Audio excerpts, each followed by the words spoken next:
ஒரு kilo chicken எடுத்துருக்கோம்மா. 2 தக்காளி, கொஞ்சம் புதினா, கொத்தமல்லி, 2 வெங்காயம், ஒரு உருளைக்கிழங்கு, 2 பச்சை மிளகா, கொஞ்சம் கருவேப்பிலை. இது வெங்காயத்துலேயும் தக்காளியும் கொஞ்சம் அரைக்கிறதுக்கு வச்சுருக்கேன். மசாலா அரைக்க போகிறேம்மா. தேவையான அளவு ஜீரகம். நான் ஒரு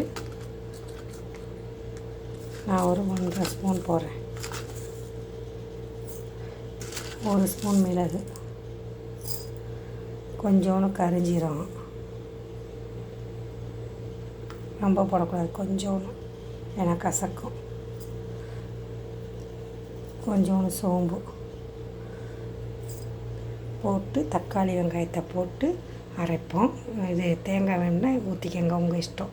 இங்கே வெயில்னால கெட்டு போயிடும், நான் தேங்காய் ஊற்றலை. 1/4 ஸ்பூன் மஞ்சத்தூள்மா. உங்களுக்கு தேவையான அளவு. நான் 2 ஸ்பூனு இஞ்சி வெள்ளைப்பூடு எடுத்து வச்சுருக்கேன். இஞ்சி தனியாக, வெள்ளைப்பூடு தனியாக எடுத்து வச்சுருக்கேன்.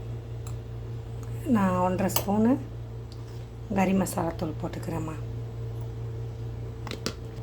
1/2 ஸ்பூன் கரம் மசாலா தூள் போட்டு எல்லாத்தையும் தக்காளி வெங்காயத்தை போட்டு அரைச்சிட்டு வந்துடுறேம்மா. தக்காளி வெங்காயம், கொஞ்சோண்டு புதினா கீரை, கொத்தமல்லி கீரை போட்டு அரைச்சிட்டு வந்துடுவோம்மா. கொஞ்சோண்டு முந்திரி போட்டுக்கிறேம்மா. அரைச்சி எடுத்துகிட்டு வந்துட்டேன். தேங்காய் ஊற்றினா வீணாக போயிருங்க, சரியான வெயில் சவுதி அரேபியாவில். அதனால் தேவையான அளவு முந்திரி போட்டுக்கிட்டேன். பொரிக்கிறதுக்கு கொஞ்சோண்டு அந்த மசாலா எடுத்து வச்சுக்கிட்டேம்மா. தேவையான அளவு எண்ணெய் ஊற்றிக்கங்கம்மா. நான் இந்த எண்ணெய் தான் யூஸ் பண்ணுவேன். உங்களுக்கு எந்த எண்ணெய் தேவையோ அந்த எண்ணெய் தேவையான அளவுக்கு ஊற்றிக்கங்க.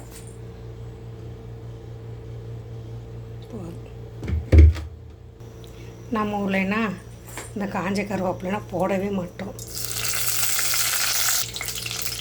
கருவேப்பிலை ரம்பலை போட்டாச்சு.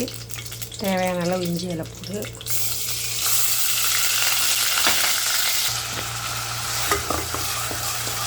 இஞ்சி வெள்ளைப்பூடு, ரம்பலை, கருவேப்பிலை, தக்காளி வெங்காயத்தை போட்டாச்சுமா. புதினா, கொத்தமல்லி, பச்சை மிளகாய் இதெல்லாம் நல்லா போட்டுங்க. எல்லாத்தையும் போட்டு நல்லா வேகட்டும். வெந்ததுக்கப்புறம் நம்ம மசாலா அரைச்சி வச்ச மசாலாவை தூக்கி போட்டுக்குவோம். தக்காளி வெங்காயம் வந்துருச்சு. இது மிளகாத்தூள் போட்டுக்கோங்க. உங்களுக்கு காரம் எவ்வளோ தேவை அவ்வளோ போட்டுக்கோங்க. பொரிக்கிறதுக்கும் குழம்புக்கும் பிரிச்சுக்கிட்டாச்சுமா. குழம்பு வைக்கிறதுக்கு உருளைக்கிழங்கு தூக்கி போட்டாச்சு. நம்ம அரைச்ச மசாலாவை கலந்துக்கிறோம். மசாலாவை தூக்கி ஊற்றியாச்சுமா.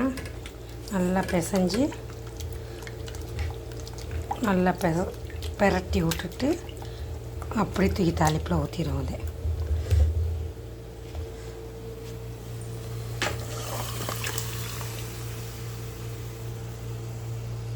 உங்களுக்கு எவ்வளோ குழம்புக்கு தேவையோ தண்ணி இந்த அளவு வச்சுக்கிறோங்க.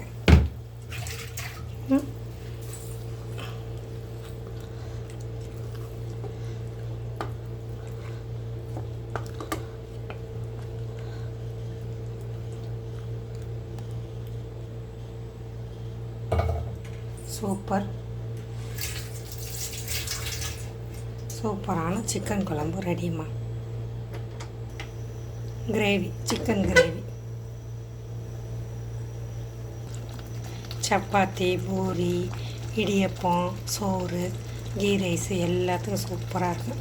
இதே மாதிரி நீங்கள் செஞ்சு சாப்பிட்டு பாருங்கள். அஸ்ஸலாமு அலைக்கும்.